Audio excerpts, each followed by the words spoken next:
When our borders reopened after COVID-19, the accredited employer work visa was reintroduced to make it easier for businesses to hire migrant workers.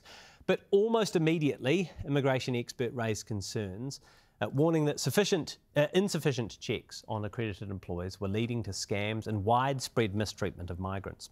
Some changes were introduced earlier this year, but a new report from the Human Rights Commission says they need to go further. The Commission's Equal Employment Opportunities Commissioner, Saunoa Mali'i Karanina-Sumeo, is with us this morning. Tēnā koe, good morning. Aloha. Just remind us, in what ways were the AEWV, the Accredited Employer Work Visa, a high trust model? Well, it was high trust, and we learned that through the review that was conducted as a result of the issues, because basically there was little scrutiny of employers, little scrutiny of the process, and the pressure was to bring people in. And it was high trust, and clearly that trust is now broken. And we've got people whose lives have now been destroyed, and they're here, some are stuck here, they've got to earn the money to go back home. And, you know, they're looking out for support from us. And in our country, we've got these people who've come to help us, help our economy, help our businesses. And we can't just say, oh, it's someone else's problem to deal with. As a nation, we have a duty, a human rights duty, to look after these people, make sure they go home properly, but also make sure that they have come here because we've identified skill needs in our workforce, there are opportunities we can channel them into. Are there specific examples of migrant worker abuse or maltreatment that really stood out to you? Absolutely. We've spoken, I've sat in with workers, we've had to use interpreters for some of them very, very clearly English is not their first language. They've come here to a job that they had a piece of paper, a legal piece of paper saying you've got a job paying this much, to arrive at the airport and be given a different contract, or to be told actually the job doesn't exist and they're here. So, and unfortunately they're here and they've had to go and find jobs in the informal arrangements, and what that means is that they then become open to further exploitation by people who take them on work trials, sometimes for weeks without payment, and if they are paid, it's way below minimum wage. So one example we reported on last year was of a couple of guys from China who were relatively skilled workers, but each paid $16,000 for jobs in New Zealand. They arrived in Hamilton, but after about 8 weeks of working, overnight, their work dried up. And it's amazing going through your report. There are some really stark examples. I'll read this line. One worker was left unemployed on arrival in Aotearoa when their family had financed the premium for the job by selling long-held family land. How widespread was the practice of paying for jobs? Very widespread, and it's against our laws.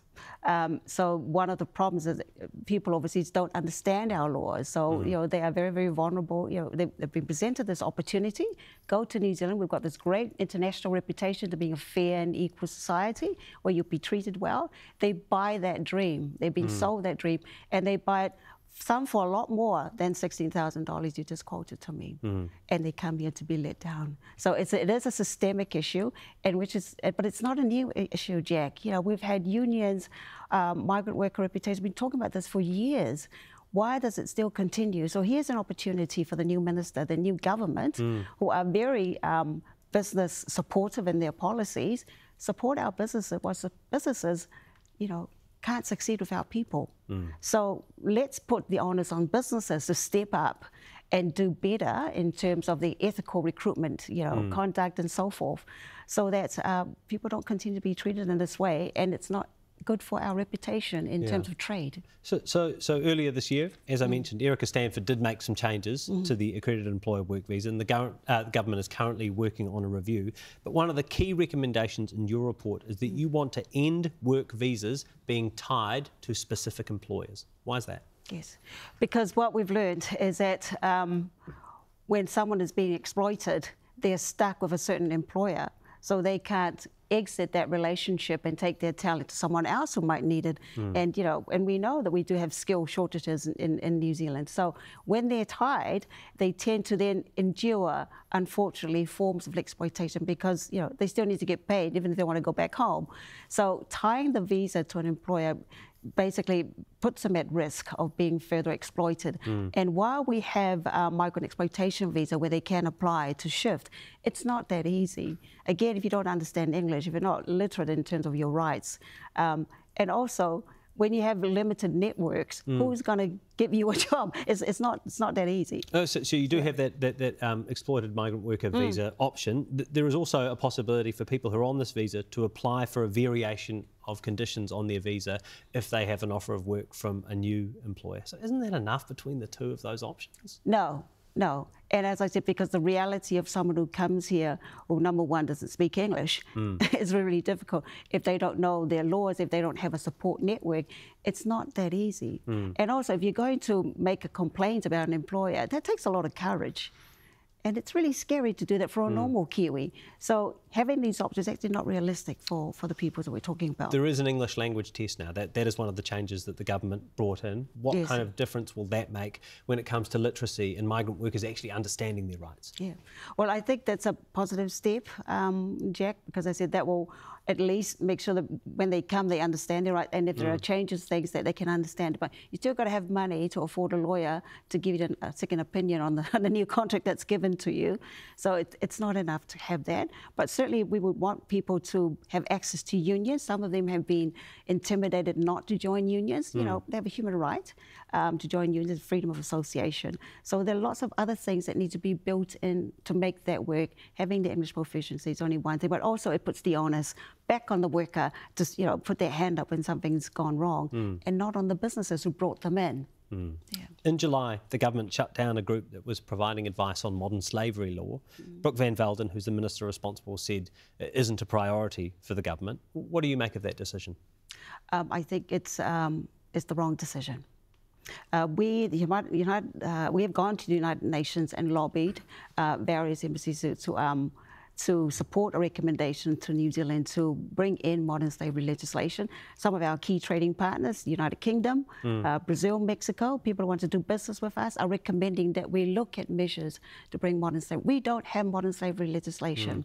What we have are penalties through the Crimes Act or the Immigration Act and so forth, but they don't require due diligence. Employers to do due diligence and make sure that their supply chains, not only of goods but of people, are ethically, on board. Yeah. So, yeah. As I mentioned, almost as soon as the accredited employer work visa started being used, once our borders reopened post-COVID, there were concerns from people about migrant exploitation. Yes. Are there broad lessons there about policy development and introducing policies at short notice, which perhaps governments of the future can take lessons from? Well, as I said before, there was a high trust. I think Kiwis are generally high trust. We expect, the best in good faith. We act in good faith. But when that has been broken repeatedly, we have to wake up. We have to wake up. And when we don't step up, it means that we are willing to endure the violation of basic human rights of people who come in service of our country. And that's not good enough. Finally, you are about to complete your tenure. Given your experience with the Human Rights Commission and given the appointment of the new commissioners in the last couple of days, how do you think about the place of the Human Rights Commission in New Zealand going forward? I think now more than ever, this is a really important body to have. We have got a lot of division at the moment, unfortunately, not only within our country, but internationally. Harmony is really important. We've worked at it, we've taken it for granted. Now we can't take it for granted.